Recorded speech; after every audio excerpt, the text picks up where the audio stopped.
like a pretty loud family, so I can't imagine myself being able to concentrate on online courses. And I know that there's like a lot of people who have similar living situations where they have children and it wouldn't be feasible for classes to be online. Um, yeah, so I also think another concern that's been coming up for a lot of people is this idea of having to move across the country or to a different like area, and some people are moving out for the first time, and we already like have anxieties about how to go about that. But then with the recent situation that's going on, you don't know if you go into a rent, like you agree to rent somewhere and then in September classes end up being online. So how would you think that students should approach moving out and stuff? Yeah, I would hold off on making a decision and hold off on putting down a Hmm. non-refundable security deposit if you're going Right. to be locked into that. It's a tricky situation. And you could have clauses in there regarding what happens if classes are not offered in person or you have a medical condition that prevents you from going in person. I think some landlords might not be that understanding or be able to offer that much flexibility. So if dorming Hmm. is an option, universities might be a better option because at least that would be tied to whether classes are on campus or not. But yeah, it's an Yeah. open question, not a lot of easy answers. I know, that makes sense because a lot of leases are starting in May or September, and, like, you can't even go to the city to, see what the place looks like, so it's really a huge unknown.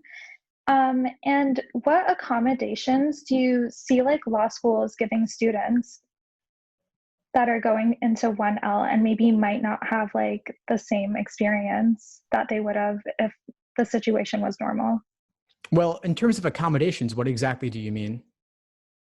Um, so let's say classes go online, like would they record the lectures or you know what I mean? Like what sort of I've heard of like with exams, there's been pass and fail exams. So I'm thinking in terms of academia, what supports profs would give or what supports would the universities give.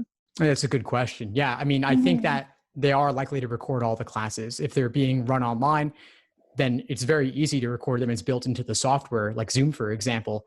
Other softwares offer similar recording options. I would imagine they would record them just for those who can't make it, since it is built in and relatively easy. And if classes are offered in person, there might still be a way for universities to record them for later archiving for those who couldn't make it for whatever reason. There might be a situation where some students are in person and others are online.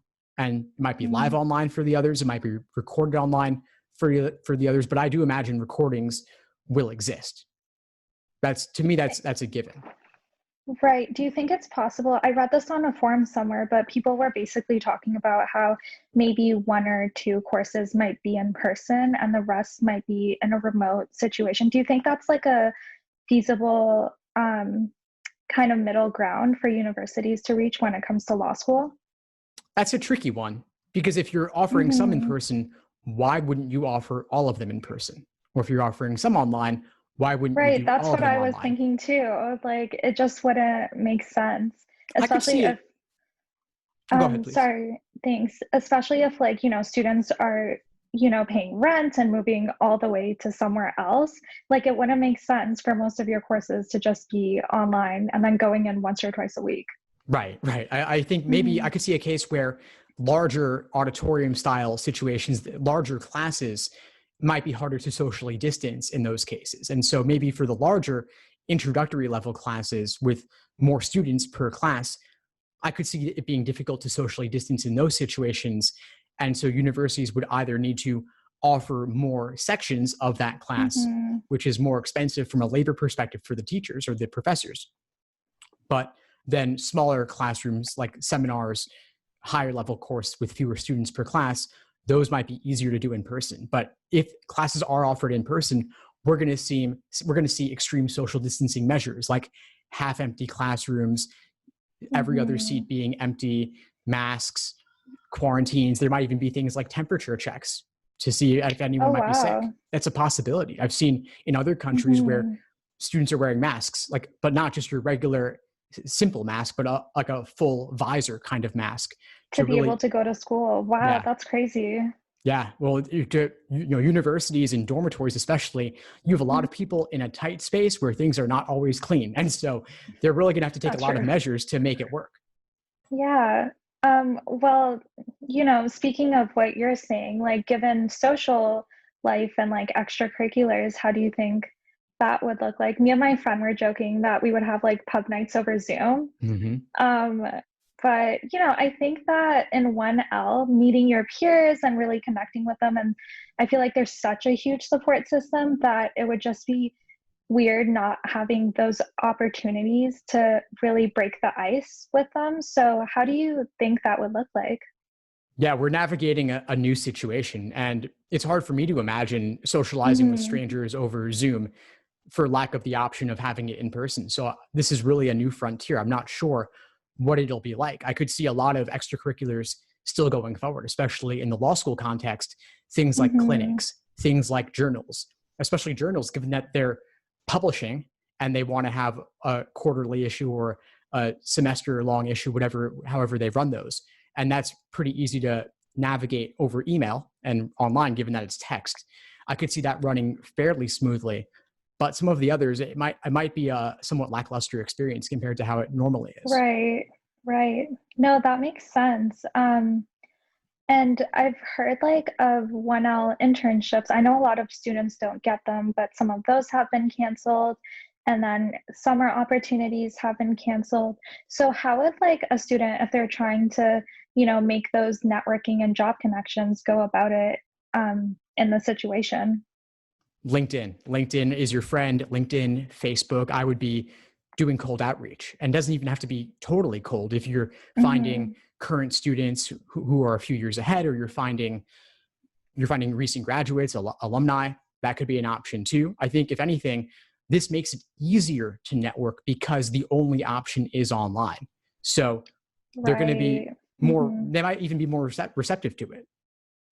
That makes sense. And I would also say go on your school website. I used to work for the Career Center at my university, and universities offer so many like on campus jobs or student jobs that I think that they would also have some sort of avenue for online opportunities.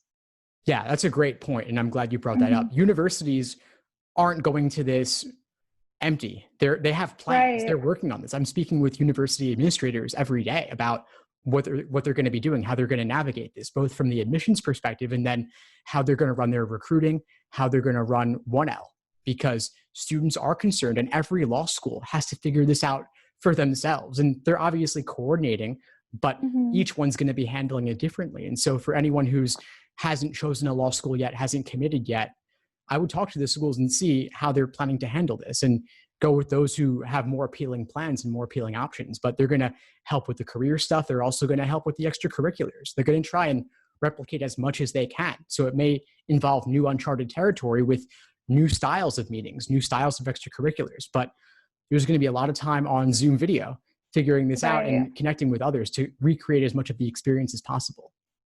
And that's the thing. I think it's really reassuring that at least like we're all in this together in a sense, and everyone is working really hard to try and come up with a solution um, for students to have the best experience possible.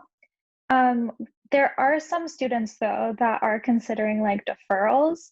I've had my friend like text me being like, Shireen, like, should we defer? Like, what's happening? Personally, I wouldn't do it because like taking a year, an extra year would be taking an extra year away from me earning a higher earning potential. But for students who are considering it, and because everyone's situation is different, what would you say to that? Yeah, that's a great point. I think there's no right answer here. There's definitely pros and cons on each side of this. As you said, Hmm. you forego a year of higher earning potential for whatever your situation is now. And for someone graduating college now, they might not have any options for career for the next year and a half or more. So going to law school makes perfect sense. And I think we can expect more students to go to graduate school and law school in particular, as happened in the 2008 financial crisis. We saw a massive spike in applications, Right. and that there's a very Hmm. good reason for that.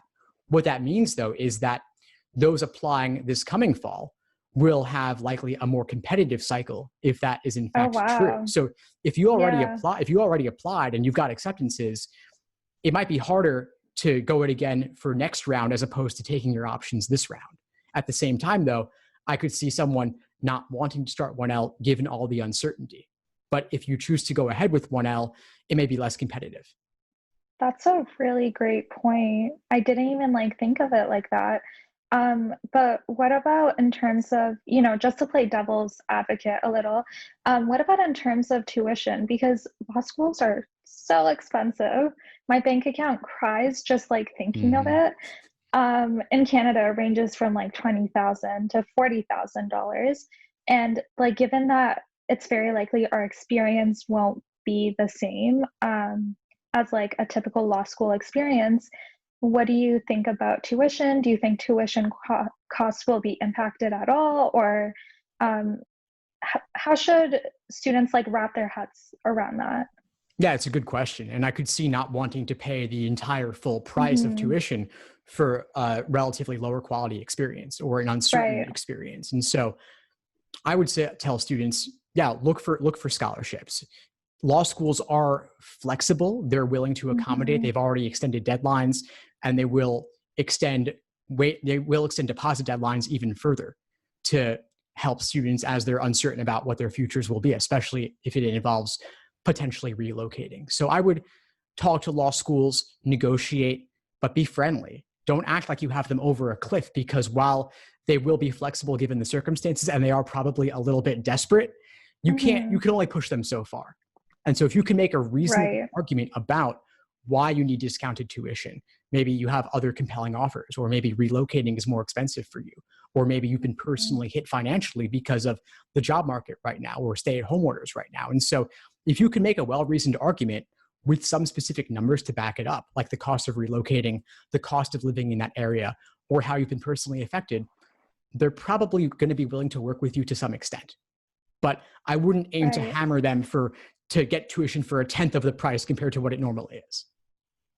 Yeah, that makes sense. I mean, that's not realistic either because you are getting like a really good quality education, whether or not it's online or in person.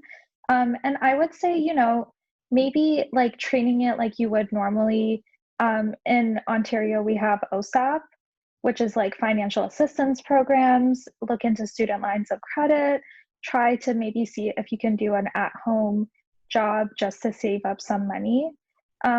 And in Ontario, they're also doing like benefits for people who had to stop working because of COVID related reasons. So just saving up and like really coming up with a good financial plan just helps people like ease their anxieties a bit, I think also. And now it can also help you make a more informed decision about what to do in Hmm. general, whether to go Hmm. or not go now, and also how to decide between different offers. In the US, we also have financial assistance with stimulus packages for those affected by COVID-19. And so that's at least a little bit of money. But also, Hmm. another option altogether to get more money from the schools, aside from simply negotiating, is to get a higher LSAT score. They are extending deadlines. You could retake this summer, even if you've already been accepted. You could retake in July, let's say, even to start law school a month or two later with a higher score. They might have Hmm. more reason to accept you, to give you more money, because they want to get you at their school to help raise their status in the rankings. At least in the US context, that's especially important. And so that could be an option too. Oh, that's so interesting. I'm not very like familiar with the US system, so it's always exciting to learn about like how you guys go about things. Um, so I think those were my main like points or like things that I wanted to cover. Was there anything else that you really wanted to talk about in regards to starting 1L online or in person or like uncertainties around it?